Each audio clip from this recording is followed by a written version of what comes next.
네, 어제 국회에서 윤석열 대통령 거부권을 행사한 이 해병대원 특검법 또 부결됐습니다.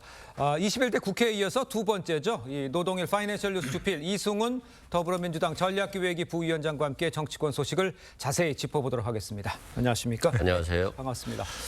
자, 여야의 이 출구 없는 대치 상황이 계속되고 있는 상황입니다. 영상으로 먼저 만나보겠습니다.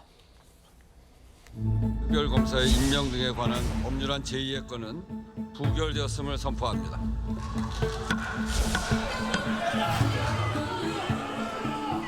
한동훈은 지금 당장 최상병 특검을 발의하라! 발의하라! 네. 나가고 있잖아요. 나가고 있는데 무슨 하냐? 나가고 하지 마.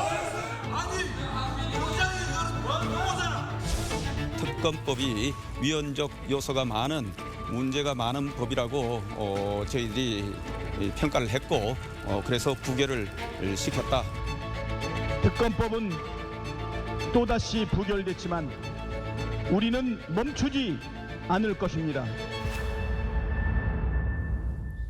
자, 지금 직접 보셨습니다만 21대에 이어서 22대 국회에서도 해병대원 특검법 똑같은 상황이 지금 반복이 되는 모습을 보셨습니다. 어제 국회 모습은 노 교수님께서 어떻게 보셨습니까? 참 뭐 한심하다는 말 외에 달리 할 말이 있는지 네. 벌써 이것도 몇 번째 얘기하는 거 아니겠습니까? 21대 국회에 이어서 22대 국회에서도 정말로 야당이 강행을 하고 또 거부권 행사하고 재결하고 부결되고 폐기되고 이런 걸 계속 되풀이하는데 이걸 네. 언제까지 봐야 되는지 참 답답합니다. 그러니까 결국 이런 최상병 특검법과 이런 것들 결국 목적이 예. 진상 규명이 아니라 현 정부에 타격을 주고 예. 오늘 탄핵의 밑장을 깔기 위한 뭐 그런 것이 아니겠는가라고 볼 수밖에 없거든요. 이게 이재명 대표가 얼마 전에 이제 대표 재출마를 하면서 네네. 먹사니즘이 최고의 이데올로기라고 그랬잖아요. 실용이 그렇지 않겠습니까? 근데 이게 좀 실용하고 민생하고 먹사니즘하고 이게 관계 있는 건지 정말 좀 자문을 해봤으면 참 좋겠습니다. 알겠습니다. 자, 그럼 시청자 여러분과 함께 두 분과 함께 좀 그래픽을 저희가 준비했는데 한번 화면을 보죠. 지금 나오신 대로 이제 출석이 299, 찬성 194, 반대 104. 그러니까 국민의힘에서 적어도 이탈표가 3에서 4표 이렇게 나온 것으로 예상이 되는데 이탈표가 좀 늘었다 이런 데서는 어떻게 평가를 할 수가 있을까요? 그러니까요. 저도 뭐 이탈표가 많이 늘겠느냐. 한동훈 대표가 특검법을 발의하면 네네. 그때 뭐 좀 변화가 있지 않을까 이렇게 생각을 했는데요. 예. 결과적으로는 국민의힘 내부에서도 더 이상 이렇게 뭔가 대안을 제시하지 않고 끌려가는 국정 운영이 예. 적절한 것인지에 대한 좀 비판적인 생각들 그리고 국민이 공감하지 못하는 어떠한 외야부 실체에 대해서 좀 밝혀야 된다. 이런 부분에 대해서 조금 움직였지 않나. 그리고 또 지금 이번 표결에서는 무기명 투표이기 때문에 누가 투표했는지 알 수 없어서 아무래도 소신 투표를 좀 더 했을 것 같고요. 예. 결과적으로는 지금 이런 모습들을 보이는 게 국민들 입장에서 보면 굉장히 기분 나쁠 것 같은데요. 빨리 한동훈 대표가 특검법을 발의해서 여야가 합의된 수정안 대안으로서 통과되는 예. 그래서 진실을 밝히는데 좀 더 다가가는 그런 정치가 되어야 될 것 같습니다. 그 교수님 지금 보면은 그 한동훈 대표가 취임한 지 하루 만에 이제 이런 일이 벌어진 거잖아요. 한동훈 단일 대우가 깨졌다고 보는 게 맞는 겁니까? 아니면 한동훈 대표가 소통이 좀 시간적으로 부족했다 이렇게 봐야 되는 겁니까? 저 결과에 대해서는. 글쎄 야권 전체 의석이 지금 191석인데 네. 194표가 나왔다는 건 어쨌든 뭐 3석 최소 3석 정도 국힘에서 찬성한 사람들이 있다는 그런 얘기인데 예. 뭐 한 명은 안철수 의원이 계속해서 소신 발언했으니까 그렇죠. 뭐 그걸 예상할 수 있는데 다른 두 사람은 잘 모르겠어요. 그러나 누가 그걸 뭐 찬성표를 던졌느냐 이런 색출 작업을 해서는 안 되는 거죠. 과거 우리가 이재명 대표 지난 국회에서 이재명 대표 체포동의안 가결했을 때 예. 그때 야당에서 민주당에서 누가 그 찬성표를 던졌느냐 이걸 색출하라 하면서 양심의 자유 침해라는 얘기가 있었지 않습니까? 네네. 그러니까 그런 작업을 해서는 안 되는 것이고 지금 말씀하신 대로 찬성표가 특검법 자체를 찬성해서인가? 아니면 지도부에 대한 반발인가? 여러 가지 이유가 있을 수 있잖아요. 그렇기 때문에 그 점은 한동훈 대표가 얘기한 것처럼 예. 당내에서 충분한 토론을 통해서 이견을 조정해 나가야 된다 이런 얘기를 했는데 그 말이 맞다고 생각합니다. 지금 국민의힘 내부에서도 이 특검법에 대해서 조금 이견이 있다는 건 분명하지 않습니까? 예. 그것이 어떤 이유인지는 모르겠지만 그렇기 때문에 앞으로 지금 민주당이 또 추진하겠다고 얘기하니까 이 문제에 대처하기 위해서 어떻게 할 것인지 예를 들어 지금 한동훈 대표 얘기한 것처럼 제3자 추천하는 특검을 통해서 하자는 그런 특검법을 추진할 것인지 아니면 공수처 수사를 충분히 본 다음에 그 결과가 나온 다음에 우리가 국민의힘이 추진할 것인지 네네. 이런 점에 있어서 충분한 토론을 통해서 이견을 조정해 나갈 시간이다 그렇게 생각합니다. 알겠습니다. 일단 국민의힘의 입장은 공수처 수사를 보자는 거고요. 그 제3자 그 한동훈 대표가 얘기했던 그것도 지금 추진하지 않겠다는 게 지금 국민의힘의 입장인 것으로 전해지는데 그 더 강한 특검법을 민주당은 제시를 할 겁니까? 아니면 제3자 그 추천권 그거를 좀 생각해 보는 상황인가요? 어떻게 봐야 됩니까? 일단 이재명 대표, 이 전 대표하고 지금 선거 중이잖아요. 그렇습니다. 당내 경선 중이기 때문에 예. 당내 경선이 끝나면 정리가 될 것 같고요. 더 강한 특검법을 발의할 수도 있지만 계속해서 대통령의 거부권 행사가 있을 건데 이런 무용한 어떤 절차들을 반복할 필요가 있을까? 예. 그래서 국민들께 여야가 협치하는 모습들, 그래서 최상병 사건의 진실과 수사 외압의 진실을 밝혀는 것들이 예. 그렇게 다가가는 게 옳은 길이 아니겠습니까? 저는 개인적으로 그렇게 생각되고요. 그래서 한동훈 대표가 선거 과정에서 자신이 밝혔던 어떤 차별화 그리고 야당에 끌려가는 전국 운영보다는 대안을 제시해서 전국을 끌어가는 정치를 하겠다 이렇게 나왔었기 때문에 예. 저는 빨리 야당 대표가 선정이 되고 그리고 한동훈 대표가 윤석열 대통령을 설득을 해서 네. 좀 더 진보된 더 나은 특검법을 빨리 통과시키는 게 국민에 대한 도리다. 거부권 정치만으로는 국정 운영이 제대로 될 수 없다 이렇게 말씀드립니다. 알겠습니다. 일단 특검법이 또다시 이제 부결이 되니까 한동훈 대표가 제안한 이 제3자 추천 방식 특검법 대안이 될 수 있지 않냐 이렇게 관심이 모아지고 있지만 일단 그 친한계에서는요 제3자 추천안 실익이 없을 거라면서 없을 거다 이런 이야기도 나오고 있는 상황이죠. 이 장동혁 최고위원 이야기를 한번 들어보겠습니다. 저는 제3자 특검에 대한 논의를 굳이 이어갈 실익은 없다고 생각합니다. 민주당의 특검은 이 특검의 공정성과 중립성을 전혀 담보할 수 없기 때문에 제3자가 하는 특검이어야 된다라고 하는 측면에서 대안으로 제시한 것이지 그렇죠. 최혜병 사건에 대해서 특검이 반드시 필요하다. 이건 특검으로 가야 된다라고 하는 측면에서 제3자 특검이 나온 것이 아닙니다. 자, 들어보셨습니다만 장동혁 최고위원도 이 특검법이 부결된다면 제3자 추천 특검법 논의에도 실익이 없다 이렇게 얘기를 했습니다. 일단 그러면 한동훈 대표는 그 제3자 특검법에서 한 발 물러섰다 이렇게 보면 되겠습니까? 입장이 조금 바뀐 것 같지요. 네. 네, 저도 그렇게 생각합니다.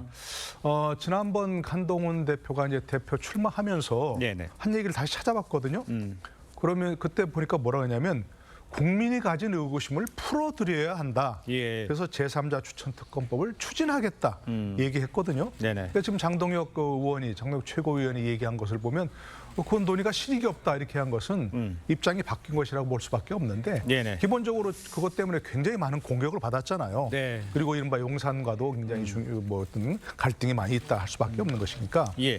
저는 이런 점에서 뭐 개인적으로는 제3자 추천 특검이 뭐 하나의 대안이 될 수 있다고 생각합니다.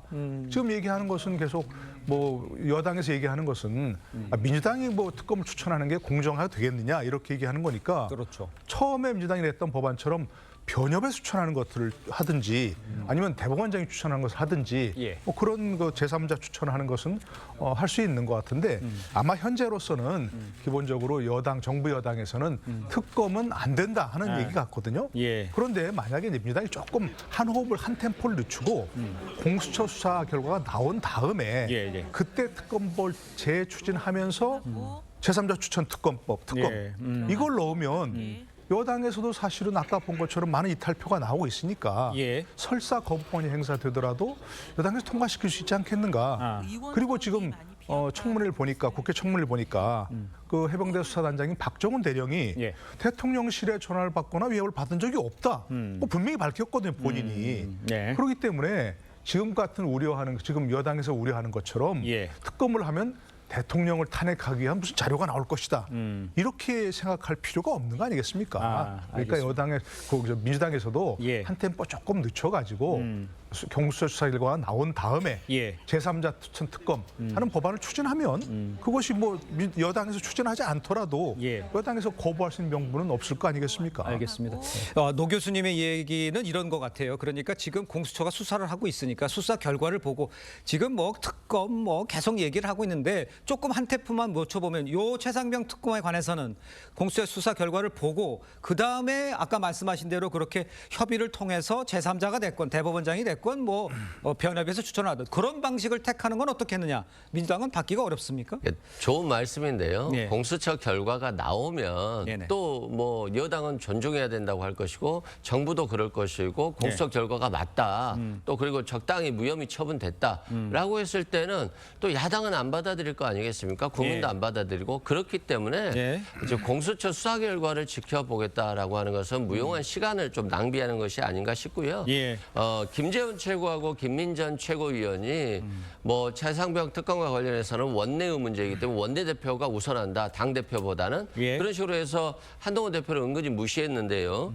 마찬가지로 장동혁 수석 최고도 한동훈 대표와 같이 함께한 사람이잖아요. 그래서 수석 최고가 됐는데 되자마자 특검의 공정성과 객관성을 담보할 수 없기 때문에 이건 논리적인 문제일 뿐이지 할 필요가 없다. 이런 식으로 발언하는 것들은 예. 저는 한동훈 대표의 진정성을 좀 무시하는 거라고 생각되고요.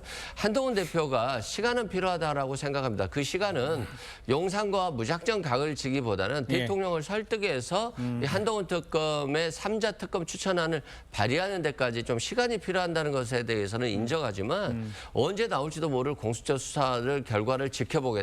그리고 그 결과가 나오면 당연히 정부 여당은 찬성할 것이고 야당은 반대할 것이라고 하는 것이 어느 정도 예견되기 때문에 알겠습니다. 저는 네. 지금 한동훈 대표가 적극적으로 본인의 약속에 대해서 지키는 게 또 국민에게 맞는 도리가 아닐까 싶습니다. 알겠습니다. 민주당의 입장을 얘기해 주신 것 같고요.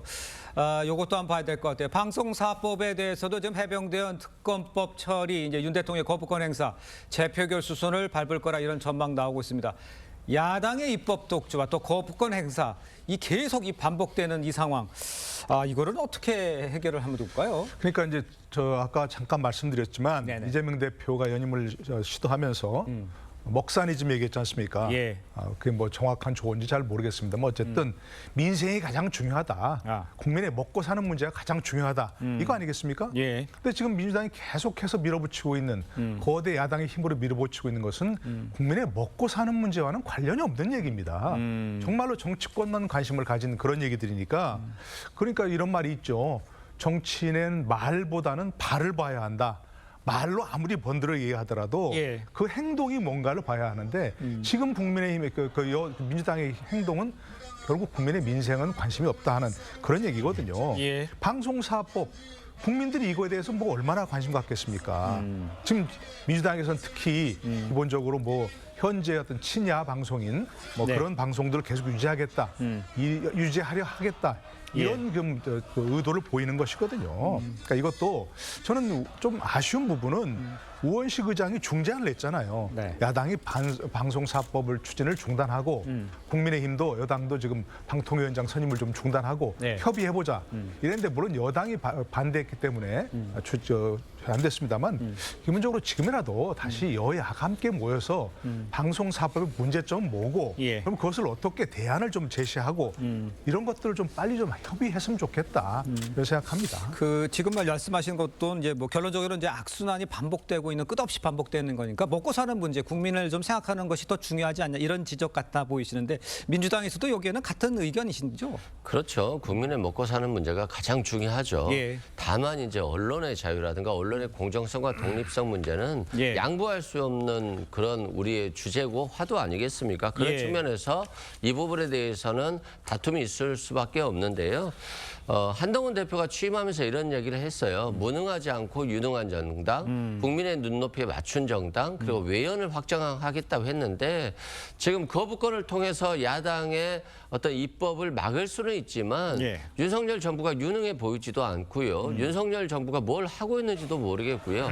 윤석열 정부, 행정부라고 하는 것은 입법을 편성할 수 있지, 아니, 입법을 편성하는 게 예산을 편성할 수 있잖아요. 그럼 네. 뭘 해보겠다라고 하면 직접적으로 할 수 있는 사람이고 국회는 견제할 수밖에 없는 거거든요. 입법을 통해서 견제하는 것이지 예산 편성권이라든가 직접적인 행정력이 없기 때문에 네. 결과적으로 먹사니즘을 실천하려고 한다면 행정부가 다수 야당과 협치를 통해서 자신들이 하고 싶은 걸 하고 국회에 입법적으로 보완을 해달라고 요청해야 되는 거예요. 그래서 주고받고 하는 정치가 되어야 되는데 뭐 야당에 대해서는 계속적으로 지금까지도 3년까지 수사를 하고 있는데 어떻게 뭐 특별히 기분이 좋아서 그렇게 정부 여당에 맞춰주겠습니까? 알겠습니다. 정부 여당이 야당에게 손을 벌리고 예. 권력 있는 사람이 손을 벌리고 같이 협치해야죠. 그래야지만이 먹사니즘이 조금씩 풀려나가는 것이지 야당 혼자서 할 수 있는 건 아무도 알겠습니다. 없다 말씀드립니다. 알겠습니다. 지금 여야가 지금 팽팽히 맞서고 있는데 이 부분에서도 여야에 맞선 거는 굉장히 지나치다 이런 표현을 할 수 있는 사안이 있습니다. 다음 소식으로 짚어볼 텐데요. 민주당이 방통위원장 이 직무대행인 이상인 부위원장까지 탄핵을 하겠다고 나섰습니다. 글쎄요, 이 직무대행도 탄핵의 대상이 되는지 이거 법적으로 먼저는 어떻게 봐야 됩니까? 저는 의문이 있습니다. 분명히 예. 분명히 의문이 있고 헌법에는 이래서 뭐 장관도 탄핵 대상이 될 수 있다고 하고 네. 있고 또 방통위법에는 방통위원장도 탄핵 대상이 된다고 돼 있으니까 그건 의문이 없는데 네네. 방통위원장 직무대행 이제 부위원장 아니겠습니까? 그렇습니다. 근데 그런 사람들이 과연 탄핵 대상이 될까 네. 의문이 있긴 있습니다. 민주당도 그래서 지금 법 개정안을 내놓고 있거든요. 네. 직무대행도 탄핵할 수 있다고 내놓고 있으니까 본인들도 조금 의문이 있어서 네. 그걸 확실히 하겠다 이런 차원 같아요. 물론 이제 뭐 저희 헌법재판 실무제요라는 헌법재판소 펴낸 그 실무편람 예. 이런 걸 보면은 직무대행도 탄핵 대상이 될 수 있다고 하긴 해놨지만 그건 법률하고는 다른 거기 때문에 그렇죠. 조금 의문이 있습니다. 근데 왜 이렇게 그 위원장에 이어서 직무대행까지 탄핵한다 이건 정말 사상 초유의 일이거든요. 왜 이렇게 집요하게 그럴까라고 하는 것은 결국 자신들의 우호적인 그런 야당의 우호적인 그런 방송의 현 체제를 유지하려고 하는 그런 움직임이다라고 밖에 볼 수 없죠. 일단 방통위의 지금 상황이 어떻게 되는 상황이냐면 이상인 직무대행이 오늘 오전에 자진 사퇴할 것으로 알려졌어요. 그렇게 되니까 방통위가 상임위원이 없습니다. 그러니까 0명이에요. 이런 초유의 사태가 발생이 되는 거예요. 야당이 탄핵하고 방통위 자진 사퇴하는 이런 악순환 전에도 있었잖아요. 계속 반복하는데 직무대행까지 지금 탄핵하는 상황. 이건 민주당에서는 어떤 이유라고 봐야 되는 거예요? 우리가 그러니까 이제 뭐 방송이 예. 뭐 이준석 방송통신 후보자처럼 예. 이런 사람이 됐을 경우에는 굉장히 여당의 편향적인 방송이 될 것이다. 그래서 여기는 막아야 된다. 방문인 이사진도 다 바꿔서 여당 입맛에 맞춘 어떤 위원들 그리고 사장을 선임할 것이다. 여기에 대해서 이제 방점이 있는 것 같고요. 이걸 막으려고 하는 것과 또 반대로 실행하려고 하는 싸움인데요. 네. 저는 좀 정부가 결자 해지를 좀 했으면 좋겠어요. 예를 들어서 방송통신위원회가 독립적이고 공정성이고 객관성을 갖춰야 된다. 이건 뭐 명확한 사실이고요. 예. 여당 입장에서 보면 좀 여당의 편향적인 사람을 갖고 싶겠죠. 예. 그러면 외견상으로라도 이 사람 좀 독립적으로 보여, 공정하게 보여 이런 사람을 좀 추천을 하고 내부적으로는 좀 편향적인 생각을 갖고 있더라도 그렇게 해야 되는데 예. 이진숙 후보자 같은 경우는 너무 편향적이라고 이미 알려져 있어요. 좌파 영화, 저 사람은 좌파 연예인, 그리고 5.18을 좀 폄훼하는 듯한 어떤 표시들 이렇게 뭔가 그리고 과거에 언론을 장악하고자 또 노조를 타잡하고자 뭐 계약까지 용역 계약까지 체결했다 이런 얘기들이 계속 나오고 있어서 예. 굉장히 겉으로 봐도 우편향적이거든요.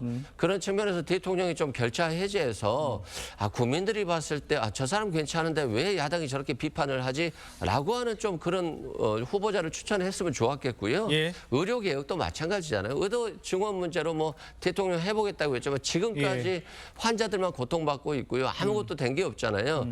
이 방송통신위원회도 대통령이 결자 해제해서 뭔가 해결책을 만들어야 됩니다. 언제까지 이렇게 싸우겠습니까? 예, 우편향적이라는 뭐 개인적인 이야기도 좀 해주셨는데 일단 그 현실적으로 보면 현 상황으로 보면 이상의 직무대행은 이제 상임위원이라서 인사청문회 없이 대통령이 즉각 후임을 임명할 수 있습니다.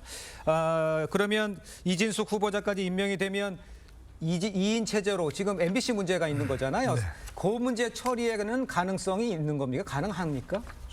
말씀하신 대로 네네. 만약에 상임위원 이상인 직무대행이 사퇴를 하고 네네네.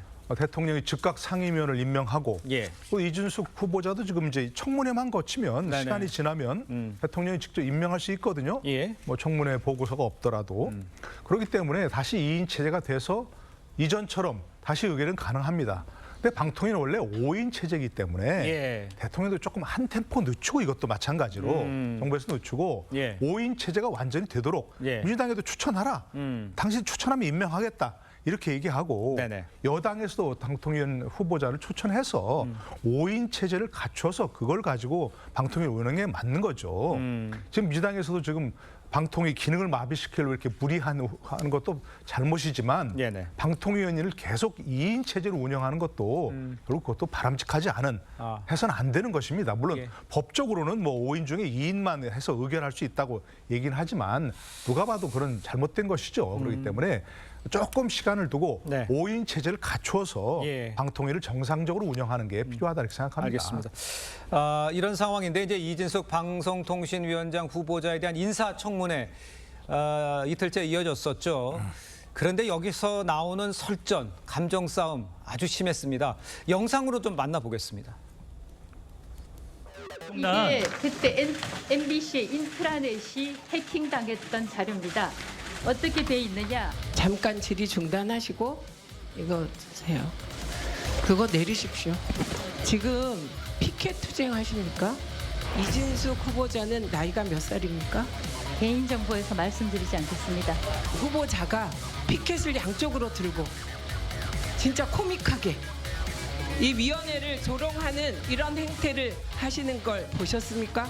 저는 조롱할 생각이 전혀 없습니다. 그게 양쪽에 피켓을 들고 샤우팅하는 피켓 투쟁하는 그런 후보자가 있었습니까? 저는 기본적으로 아니, 이게 있었습니까? 피켓이 아닙니다. 있었습니까? 이건 피켓이 아니라 자료입니다. 글쎄 이제 팽팽히 맞서는 모양새긴 한데 글쎄 나이까지 따져보는 건 어떻게 봐야 될까요? 글쎄 저분들도 참 수준 높은 분들인데 예. 왜 이렇게 국회에 가면 참 수준 낮은 그런 모습을 보이는지 참 이해가 안 됩니다. 네. 심리위원장이 뭐 코믹하다고 그랬는데 국민들이 저걸 보고 웃긴 웃지만 우픈 거죠 사실은. 네. 웃지만 슬픈 그런 건데 저렇게 좀 수준 낮은 설전을 좀 피하면서 수준 높은 담론을 좀 나누면서 예. 방송 정책에 대해서 통신 정책에 대해서 좀 논의할 수 없나요? 좀 방송 통신 정책 가운데 그 여러 가지가 좀 얼마나 좀 시급한 현안들이 많습니까? 예. 그러니까 좀 저렇게 저런 모습보다는 예. 나이 몇 살이냐 묻고 뭐 피켓 투쟁하냐 이렇게 얘기하지 말고 방송 정책에 대한 소신 뭐 지금 얘기가 난 것처럼 MBC에 대해서 어떻게 할 것인가 하는 그런 문제 예. 그걸 정말 중립적으로 독립적으로 운영할 수 있는 방법이 뭔지 이거에 대해서 조금 논의하고 토론하는 좀 그런 모습을 보였으면 좋겠습니다. 민주당의 입장에서는 글쎄 낙마시키겠다 이게 이상하니까 망신 주게 하는 거 아니야 이런 지적을 들을 수밖에 없는데 그거는 그렇지는 않습니까? 뭐 망신줄 의도라고 뭐 하기는 좀 어렵고요. 예. 실제 낙마시키고 싶은 거죠. 네. 왜 그러냐면 이진숙 후보자가 너무나도 편향된 생각들을 많이 갖고 있고 예. 특히 이제 노조 파괴 공작과 관련해서 6개월간 2억 5천만 원을 주는 용역 계약서까지 작성을 해서 네. 그렇게 했다라고 하니까 예. 더더욱 그런 것 같고요. 정말 아쉬운 게 방송은 굉장히 공정성 있고 독립성 있고 그렇게 방송들을 또 보호해줘야 되는 것인데 이진숙 후보자가 또 너무 강성으로 보여서 예. 지금 이 방송의 공정성을 유지할 수 있을까에 대한 의문이 민주당으로서는 굉장히 많다 이렇게 생각합니다. 알겠습니다. 국회에서 벌어지는 여야의 싸움 끝이 없어 보입니다. 자, 두 분 말씀 오늘 여기까지 듣겠습니다. 고맙습니다.